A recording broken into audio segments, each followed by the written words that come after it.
Okay, all right. So today takes us into another venture with trout. This is one of our local fish here from South Africa. It's a trout from some of the dams just in the Winelands region, which I'm going to take you through. So we got trout two ways today. I'm going to take you through filleting. We're going to take you through some curing. We're going to take you through some brining as well. Literally, with something like this, it's always just nice to market that fish in the sense of where your pattern is, and it's so much easier to work with. So in kitchens, we always like to make fish really nice and pretty. So when it gets presented, it always looks very smart. So the secret literally over here, all I'm doing is taking all those little bones out. The reason for that is you don't want bones in food. For me, there's nothing worse than going to a restaurant and you find a bone. The first thing everyone does is hands up. I found something in my food. They want a comp dish. Okay. All right, so there we go. Two beautiful pieces of fillet right over here. So I'm going to do this in two parts. I'm going to add some water into this one, which is going to be my brine. Okay. So I've just put some cold water, obviously, because if you put hot water, it's going to mess up the fish. So what we want is a nice kind of 5% solution. 5% solution meaning salt with water at a fairly decent concentrate. We're just going to allow that to dissolve a little bit in here, and it takes very quick actually. And then we're going to take our fillet, and we're going to pop that straight in there. All right. That I leave in there for anywhere up to 6 hours or so. Those 6 hours will be enough just to give you a nice little firm kind of brining, if you like. Then for the second piece, we're going to cut these into strips. All right, so what I do is put it on the board. And what I'm going to do here is create sort of like a little ballantine, if you like. And we're going to put some seasoning on there. So just going to give it a nice little season. And you'll also find that the fish itself carries a bit of a stickiness, a nice little jelliness in there, being the trout that it is. And instead of adding things like aspic or gelatine mixture to kind of keep that together and concentrate, all I do is make it a day in advance. And the great part about it, it keeps together. There's nothing added. It's real. It's natural. Okay, just a bit more in there. So this will almost be like a sort of a grab-relaxed angle that we want to take on here, where we actually allow some of the moisture to come out and then also just give you that salting aspect to it. I'm going to put this together into our little roll. In this case, you can actually pull it. It doesn't look like I'm putting much pressure on here, but we actually pull this quite tight. And you'll see over a day or so, it will actually set very nicely. Okay. And then all we do is we pinch the ends here and the ends on that side. So it gives you a really nice firm finish on there. And we just pull that through. We do the same this side. This is kind of your control where you can actually get a lot of that pressure on there and basically build it into a beautiful little roll that we're looking for. Okay, we bring that together. Emulsion is one of those components, if you like, that we add to food. So it adds another texture or another dimension to the dish. And for me, emulsion epitomizes that whole flavor profile. So you kind of have these little hints of flavor popping out in the dish as you're eating once we've piped them onto that dish as garnish as well as flavor. In this combo over here, I've already added some milk in there, I've added some garlic in there, and then we're going to use a little bit of oil in there. So you can use standard veg oil or sunflower oil, work equally well.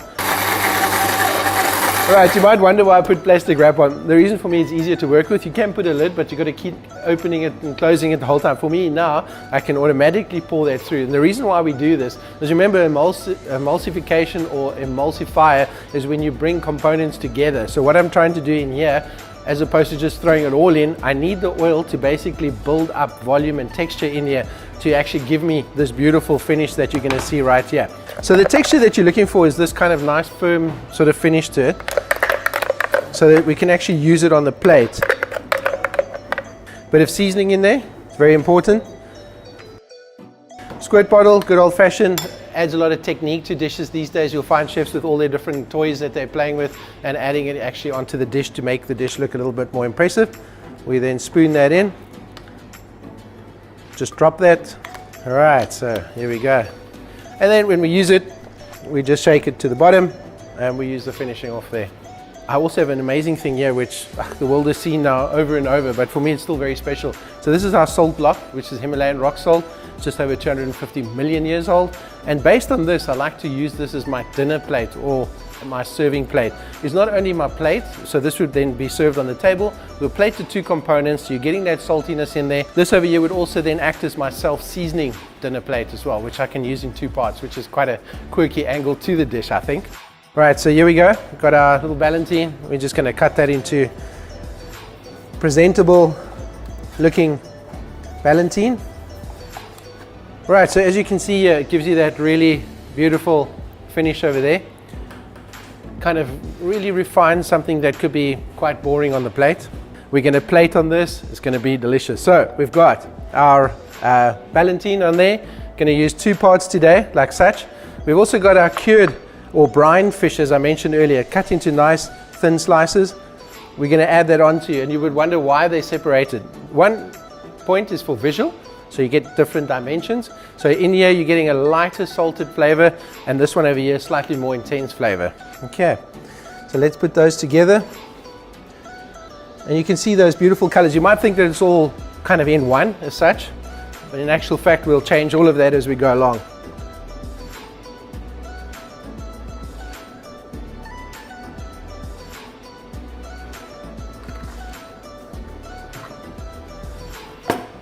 All right, so it's coming together.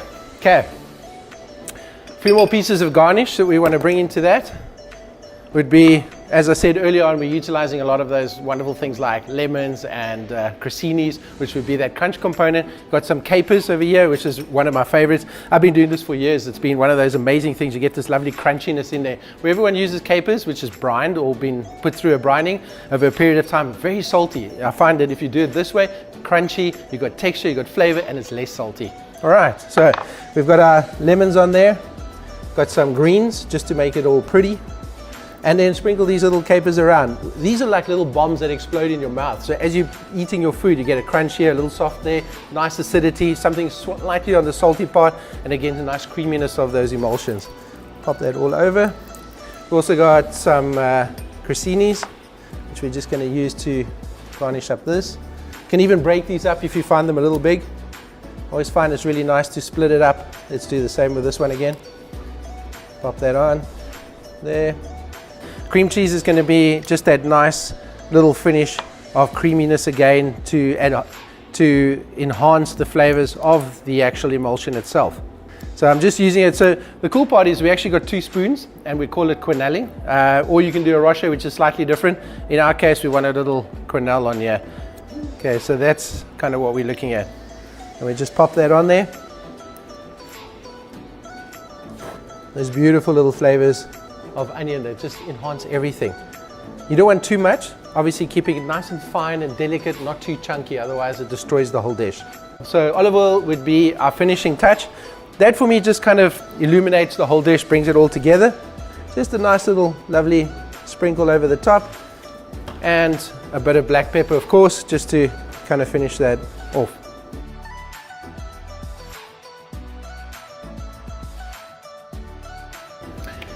So, this is my favorite part.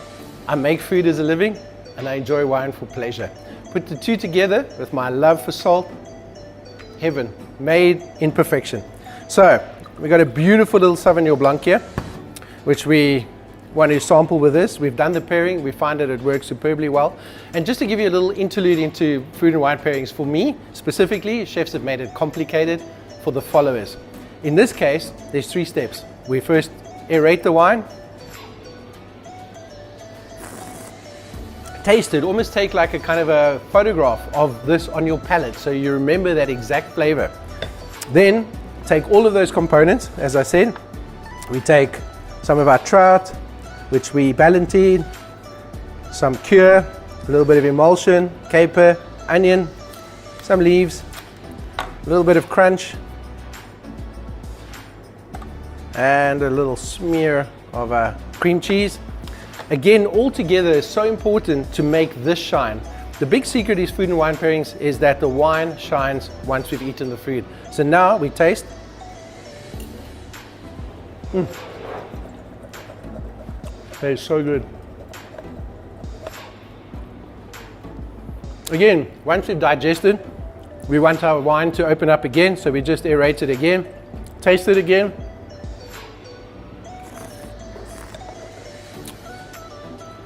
And what you should actually get in your mouth is literally the same flavor that wine was when we first tasted it.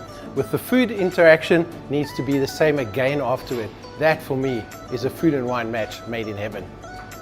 All right, so you've seen that. It's easy, simple. I want you to take some protein and dish componentry, take some wine, take some beautiful salt, doesn't matter what it is, go home, experiment, and have some fun.